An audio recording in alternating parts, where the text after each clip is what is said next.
Hello, I'm Justin Nordhorn, Chief with the Washington State Liquor and Cannabis Board, and I'm here to talk to you today about reducing overservice in licensed establishments. In order to do this, maintaining compliance with the overservice laws is very important. This not only reduces liability for the businesses, but it also reduces harms in the community, such as impaired driving, fights, domestic violence, and even sexual assaults. What you're going to see in this video is how our officers address overservice that they encounter during the course of a premises visit. So let's now join two of our lieutenants as they conduct a premises visit at a licensed establishment. Hello, my name is Lieutenant Rafael Lucatero of the Washington State Liquor and Cannabis Board. I'm here today to talk to you about compliance with overservice laws in Washington State. This is very important to ensure safer communities in Washington State, not only for the businesses involved, but also for the public. Right now, I'm wearing a uniform that makes me clearly identifiable. They're used for special details or emphasis. But most nights, officers will be wearing plain clothes to be more blendable in your premises.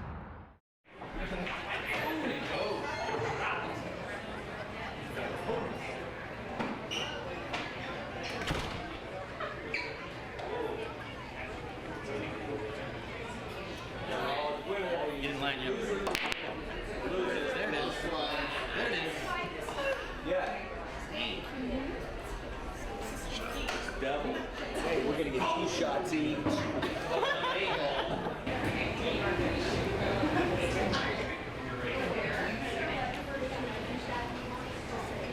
Hi, how you doing tonight? Good. I'm Lieutenant Wheeler. This is Lieutenant Lucatero. We're with the Liquor and Cannabis Board. Here's my card. So, how are things going tonight? Good. Okay, how about with this guy here? That's gonna be his last one. Okay. And he's got a designated driver too, so. All right.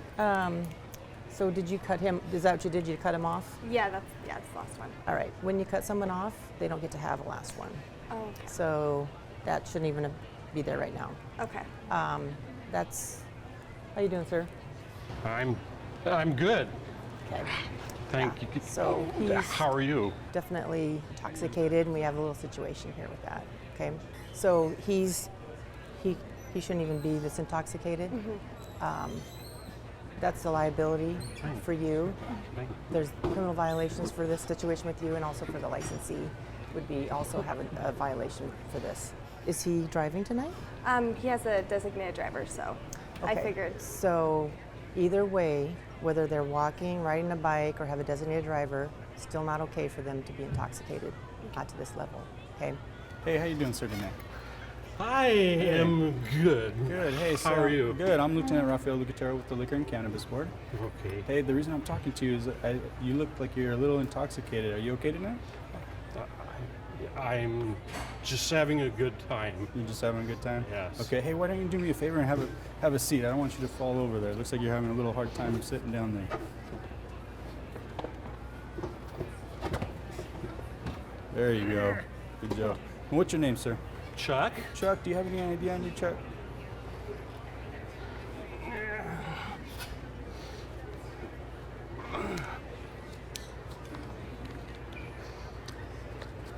Perfect. that's me. Thank you, Chuck. All right. I'm 21. You're 21? Yeah, barely. But you're there. Cool. Yeah. Hey, Chuck, so you still live at this address here? Yes, I do. Okay. Sounds good. And just that way I know who I talked to tonight. Okay. So, hey, also want to make sure you have somebody that's going to take you home tonight.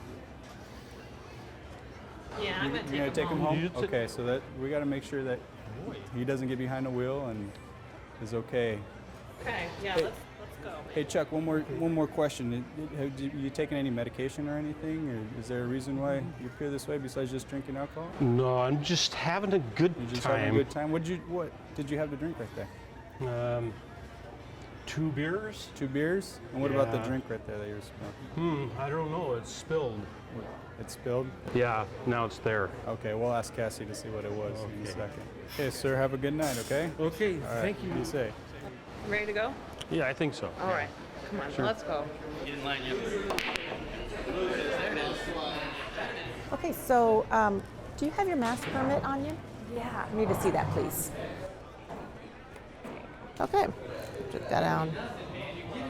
I just want to discuss briefly here. I know you're busy, but the gentleman that was sitting here that just left, That was a clear-cut case of overservice. You're going to see some apparent signs of intoxication. Did you see what he was? Yeah. What The was he just- fumbling and the slurred speech. Exactly, exactly. So when you see that and you know how much he's been drinking, it's going to catch up with him.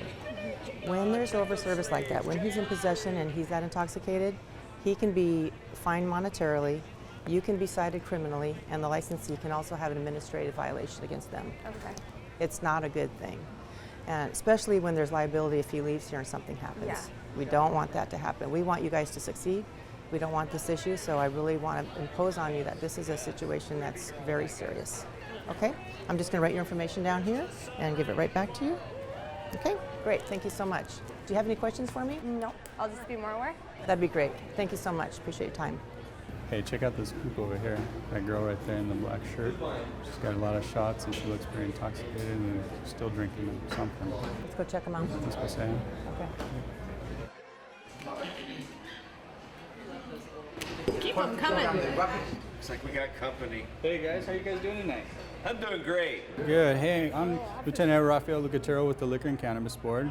I wanted to come over and have it look like you guys are having some fun here, but I noticed that your friend here, what's your name, ma'am?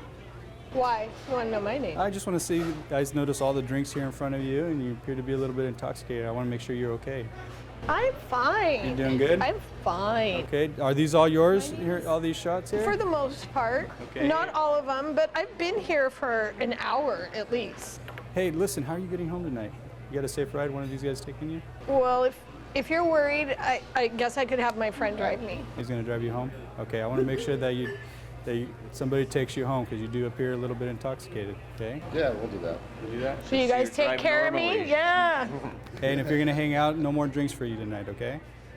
Really? They already been told, and so they know they're not going to serve you anymore. Well, I don't understand why. It's not like I'm drunk or anything. Okay, so you be safe. All right. You guys make sure that she gets home safely, okay? Not it, it's him. All right. Okay. You guys have a good night. will take care of me. I appreciate that. Okay? Hey, Cassie. Yeah. So we observed another situation over here with this group of people. They're really loud, and it looks like they appear to be Oh intoxicated. no, they're always like that. Okay, so they're always loud and. Yeah, kind of. Remember we talked about the apparent signs of intoxication when there's more than 2 or 3, and it means most of the time that means they're intoxicated. Yeah. When somebody's always like that, you're basically saying it's okay, and you're raising the bar of sobriety, and that's not okay. Okay. So you're still going to be liable if something happens if they leave here. They need to be cut off. And how much have they had to drink? She's had 3 or 4 shots in like an hour and a half. Oh my goodness. Okay, so it takes about an hour to metabolize one drink. So Okay. she's had 4 shots and she's drinking a mixed drink over there. That's way too much. They're definitely intoxicated. So we need to cut them off, and Yeah. we need to be more aware of that. Okay, maybe I should go cut her off. That would be great. Our main mission is to look for minors in overservice, but other things that we also look at is employees drinking on duty. So you as an employee, while you're working, you cannot be drinking any alcohol.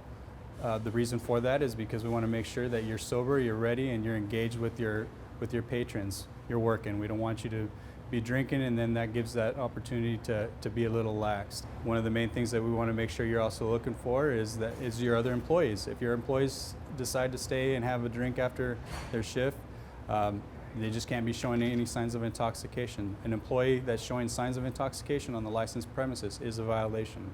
The patron themselves, if they're showing signs of intoxication, as long as they don't have a drink, that's okay. But you as an employee, we hold you to a higher standard, therefore you can't be showing any signs of intoxication while on the licensed premises.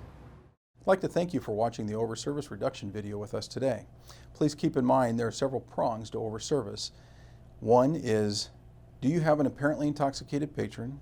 And the second one is, are they consuming, purchasing, or in possession of alcohol? If you have both of those factors, there could be a violation for you. So please keep in mind that simply because somebody's apparently intoxicated doesn't mean that they have to be ejected from the bar. So long as they're not disorderly, they can stay as long as they're not having any alcohol consumption. So in addition to the training that you saw, please keep in mind this was simply a training video. Every situation is going to be slightly different when an officer makes contact in dealing with overservice. Many times we will ask the bartender to separate from the apparently intoxicated person so that way we can have a private conversation. Your efforts in this area can help us all create safer communities for Washington State. For additional information or partnering with the Liquor and Cannabis Board on preventing overservice, please visit us on the web.